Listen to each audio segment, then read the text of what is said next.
იანი საოპერაციო ხარჯის ნახევარი არა ლოგისტიკა. და კარგით. იმიტომ თქვენ ხელფასებს რო შევხედოთ, ახლა მე ახლა რასაც დავინახე, ახლა ეს არის რომ ესეც მნიშვნელოვნად გაიზარდა ორი ბოლო წლების განმავლობაში და ეს ლოგისტიკასთან არის მიბული რომ მათ შორის უფრო მეტი პერსონალი მათ შორის. კი ბატონო, ესეა, ხელფასი მუდმივად მზარდია სამწუხაროდ.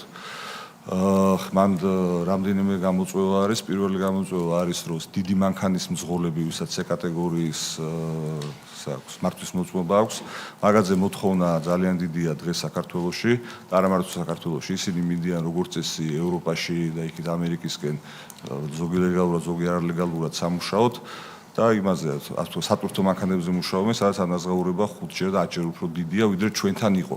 ამიტომ, როდესაც ჩვენი ხელფასი საშუალო გადამზიდავის გამოდიოდა ხოლმე 1500 ლარი, გაორმაგებულია დღეს ეს თანხა. კარგით.